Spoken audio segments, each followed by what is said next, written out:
മമ്പാട് പഞ്ചായത്തിലെ കൊറത്തിയാർപൊയിലിലെ 8 ഏക്കറോളം വരുന്ന ഭൂമിയിലാണ് CPMന്റെ നേതൃത്വത്തിൽ ഭൂരഹിതർ കുടിൽ കെട്ടി സമരം തുടങ്ങിയത്. ബാങ്കിൽ 5 സെന്റ് കിട്ടുന്നവരെ ഈ സമരത്തിന് ഞങ്ങൾ മുന്നോട്ട് പോകും. പട്ടയം കിട്ടുകയെന്നല്ലാതെ സ്ഥലം കിട്ടിയിട്ടില്ല. ഈ എന്ത് പാർട്ടിക്കാർ എന്നെ സഹായിച്ചാലും സഹായിച്ചില്ലെങ്കിലും ഞാൻ ഈ അങ്ങേറ്റം വരെ ഭൂമിയിൽ ഞാൻ മരിച്ചു കിടന്നാലും ഞാൻ പോവില്ല. സ്വകാര്യ വ്യക്തി അവകാശം ഉന്നയിക്കുന്ന ഭൂമിയാണിത്. ഇതിനോട് ചേർന്ന് കിടക്കുന്ന 168 ഏക്കർ എസ്റ്റേറ്റിനൊപ്പം ഈ ഭൂമിയും സ്വന്തമാണെന്നാണ് ഇയാളുടെ അവകാശവാദം. എന്നാൽ ഇദ്ദേഹത്തിന്റെ കൈവശം ഒരു രേഖയുമില്ലെന്ന് സമരക്കാർ പറയുന്നു.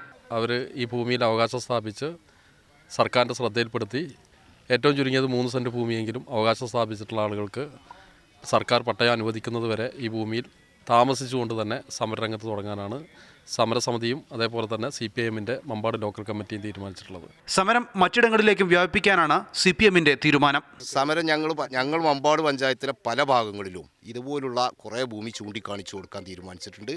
ഏറ്റെടുത്ത് ഭൂരഹിതർക്ക് വിതരണം ചെയ്യാൻ തയ്യാറാകാത്ത പക്ഷം അത്തരം ഭൂമികളിലൊക്കെ ഞങ്ങൾ അവകാശം സ്ഥാപിക്കാൻ പോവുകയാണ്. ഭൂരഹിതർക്ക് നൽകാൻ ജില്ലയിൽ തന്നെ ആവശ്യത്തിന് ഭൂമിയുണ്ടെന്ന് സർക്കാരിനെ ബോധ്യപ്പെടുത്തുകയാണ് സമരത്തിന്റെ ലക്ഷ്യം. PV സന്ദീപിനൊപ്പം മുഹമ്മദ് നൗഫൽ, മാതൃഭൂമി ന്യൂസ്, മലപ്പുറം.